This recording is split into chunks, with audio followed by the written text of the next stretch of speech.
According to the evidential problem of evil, the existence of pain and suffering in terms of the process of evolution is good evidence against the existence of a perfectly good God, because a perfectly good God would have used a mechanism other than one just riddled with pain and suffering as part of its mechanism for the development of species.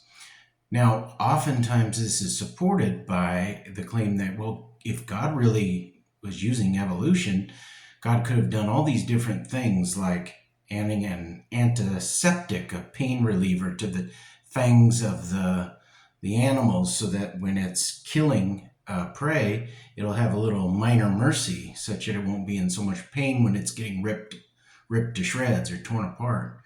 But now all of these counterfactual scenarios, like God could have used something other than pain, for instance, in terms of motivating species, such as differing degrees of pleasure.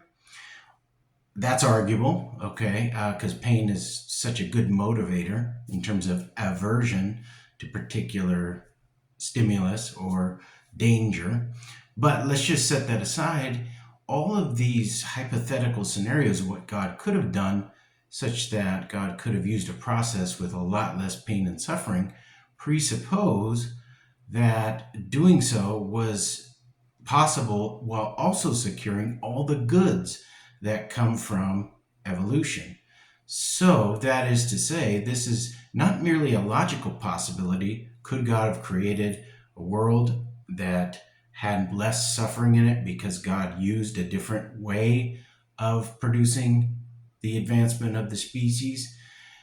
Actually, what it's talking about is not mere logical possibility, but actually axiological possibility. That is, what really matters is the value propositions that are at stake.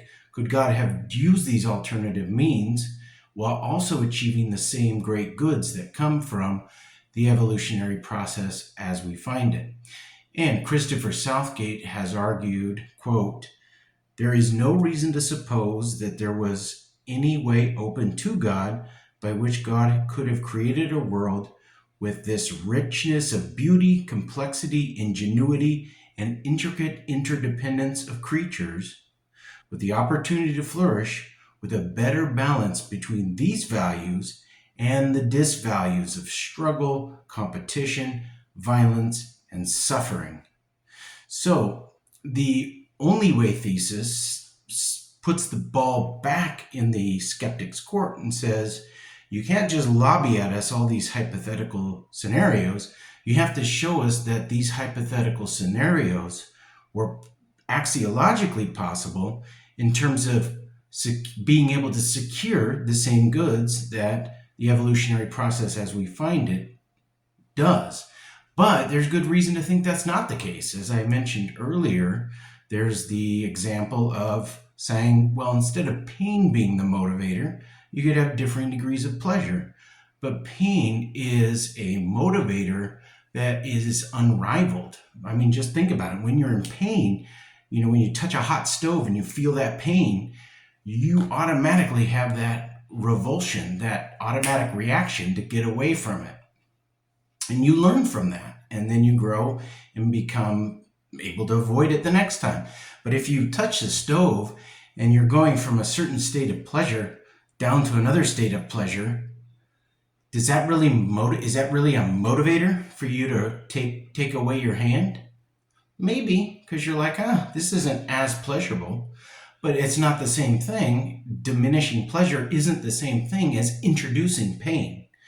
So as you can probably imagine, it wouldn't be as good of a motivator in terms of introducing to us the sorts of reactions that are important for us to avoid all these dangers in our environment. And of course, how can you introduce all these different ways that God could have created evolution with a lot less pain and suffering baked into it, and yet retain all of the same interdependencies that occur in a predator-prey ecosystem? So take, for example, the introduction, this was Phil Halpert in his video, introduction of an anesthetic in the fang of the cougar or something. So when he's biting into his prey, there's a release of this anesthetic, and it means less pain as the prey is dying. Well, you can imagine over deep evolutionary time, the animal, the prey animals could become desensitized to being eaten. That is, if you introduce this little minor mercy in terms of an anesthetic to ease the pain while the animal's being ripped to shreds, over time those creatures could adapt to that and not fear being eaten alive. And then what could happen is the ripple effect of these, which will impact these interdependent ecosystems. You could have an overpopulation of apex predators and a great diminishment of prey, which then actually leads to the apex predators themselves going extinct because there's nothing for them to eat in that environment. So you can see everything is tightly interconnected. And if you're going to throw out a scenario according to which you say God could have done it this way or that way and there'd be less pain, again, it isn't mere logical possibility. Of course, it's logically possible. God could do a million different things. But the question is it axiologically possible? Is it possible while retaining all the goods that come out of the evolutionary process? And there's a good argument to be made that the way it has happened was the only way or the best way open to God to do that.